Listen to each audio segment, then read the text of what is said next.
కమల్ హాసన్ మణిరత్నం ఈ కాంబినేషన్ కు ఎంతో ప్రత్యేకత ఉంది. వీరిద్దరి కాంబినేషన్ లో వచ్చిన నాయకుడు అప్పట్లో సంచలన విజయాన్ని అందుకుంది. దాదాపు 37 ఏళ్ల తర్వాత వీరిద్దరి కాంబోలో తెరకెక్కిన చిత్రమే థగ్ లైఫ్. ఎన్నో అంచనాల మధ్య ఈ సినిమా ఇవాళ విడుదలైంది. మరి కమల్ హాసన్ మణిరత్నం కాంబినేషన్ లో వచ్చిన ఈ సినిమా ప్రేక్షకుల మనసును దోచుకుందాం. రివ్యూలోకి వెళ్దాం. ఇక ఈ సినిమా కథ చూస్తే ప్రధానంగా రంగరాయ శక్తిరాజు ఈ పాత్రని కమల్ హాసన్ పోషించారు. ఈయన ఓ ముఠాకి నాయకుడు. అనుకోకుండా జరిగిన కాల్పుల ఘటనలో అమర్ ఈ పాత్రని శింబు పోషించారు.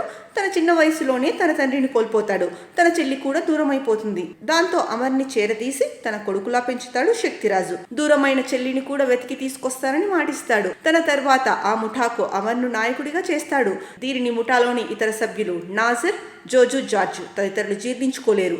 ఇంతలోనే శక్తిరాజుపై హత్యాయత్నం చోటు చేసుకుంటుంది. ఇక అప్పటి నుంచి ముఠాలో అలజడి మొదలవుతుంది.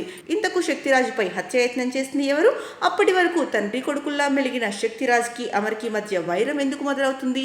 ఈ కథలో ఇంద్రాణి అంటే త్రిష, లక్ష్మి అంటే అభిరామి ఎవరు?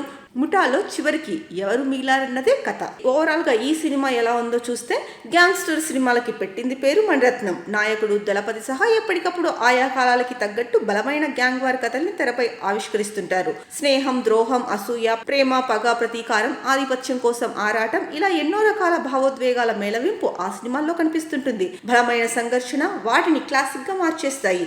ఆయా సినిమాల్లో స్పృశించిన నేపథ్యాన్ని మరోసారి తీసుకుని ఈ కథను రాసుకున్నారు మణిరత్నం. కథనంలో గాని పాత్రల రూపకల్పనలో గాని కొత్తదనమేమీ కనిపించదు. మణిరత్నం మార్కు సంఘర్షణ, డ్రామా ఈ కథలో అసలే లేదు.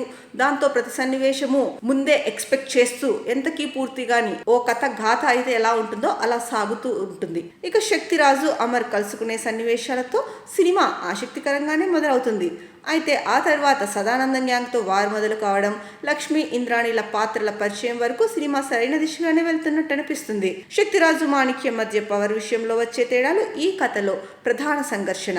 అయితే ఆ నేపథ్యంలో సన్నివేశాలు సరిగ్గా పండించలేకపోయారు. ఇక బ్రేక్ ముందు వచ్చే సన్నివేశాలు సెకండ్ హాఫ్ పై ఆసక్తిని రేకెత్తించినప్పటికీ ఆ తర్వాత సన్నివేశాలన్నీ నార్మల్ గానే ప్రతీకారకతని గుర్తు చేస్తూ ఉంటాయి. చనిపోయాడనుకున్న శక్తి మరింత శక్తివంతంగా తిరిగి వచ్చినా ఆయన చర్యలేవి అందుకు తీటుగా చూపించలేదు. ఇక రైల్వే స్టేషన్ నేపథ్యంలో వచ్చే ఫైటింగ్ సీన్స్ తప్ప మిగతా సన్నివేశాలేవి అంత ప్రభావం చూపించలేకపోయాయి. ఇక ఇంద్రాణితో బంధం, లక్ష్మి పాత్రతో ఉన్న అనుబంధం చుట్టూ సన్నివేశాలే ఈ సినిమాలో కాస్త ప్రత్యేకంగా మణిరత్నం మార్క్ లో కనిపిస్తాయి. ఇక మిగతా సన్నివేశాలేవి అంత ఎఫెక్టివ్ చూపించవు. మణిరత్నమేనా అన్న డౌట్ వస్తుంది. కమల్ హాసన్ నటన గురించి మనం చెప్పాల్సిన అవసరమే లేదు. ఆయన నటన ఈ సినిమాకు ప్రధాన హైలైట్. ఇక భిన్న రకాల గెటప్పుల్లో కనిపిస్తారు. కుటుంబాన్ని, తనకు దగ్గరైన వ్యక్తుల్ని అమితంగా ప్రేమించే ఓ గ్యాంగ్స్టర్ గా శక్తివంతమైన పాత్రలో కనిపిస్తారు. ఆయన చేసిన ఫైటింగ్స్, నెల్లూరు యాసలో కమల్ సంభాషణలు ఆకట్టుకుంటాయి. ఇక అమర్ పాత్రని డిజైన్ చేసిన తీరు పెద్దగా మెప్పించదు. అందులో శింబు పర్వాలేదనిపిస్తారు. ఇక ఇంద్రాణిగా త్రిష అందంగా కనిపించింది. ఆమెకు కమల్కు మధ్య సన్నివేశాలు ఆకట్టుకుంటాయి. శక్తి భార్యగా అభిరామి కనిపిస్తుంది. ఆమె పాత్రలోనూ 2 కోణాలుంటాయి. నాజర్, జోజు, జార్జ్ ఇక మిగతా వాళ్ళ పాత్రలో బలం లేదు. ఐశ్వర్య లక్ష్మి చిన్న పాత్రలో కనిపిస్తారు.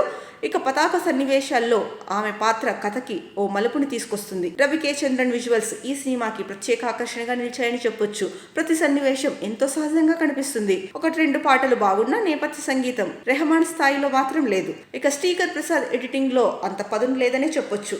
మణిరత్నం కొన్ని సన్నివేశాలపై మాత్రమే తన మార్కు ప్రభావం చూపించారని స్పష్టంగా చెప్పొచ్చు. ఇక నిర్మాణ పరంగా చూస్తే ఉన్నతంగానే ఉంది. ఈ సినిమాకి కమల్ హాసన్ నటన ఫస్ట్ హాఫే మెయిన్ స్ట్రెంత్ గా చెప్పుకోవచ్చు. ఇక మైనస్ పాయింట్స్ చూస్తే కనుక ఎమోషన్స్ కొరవడ్డాయి. కథని ప్రేక్షకుడు ముందే ఎక్స్పెక్ట్ చేసేలాగా సాగుతుంది. కమల్ హాసన్, మణిరత్నం కాంబోలో సినిమా అంటే ఒక ఎక్స్పెక్టేషన్స్ పెట్టుకున్న ఆడియన్స్ ని కొంత నిరాశపరిచే అవకాశం ఉందని అనిపించింది. ఇది కేవలం నా అభిప్రాయం మాత్రమే.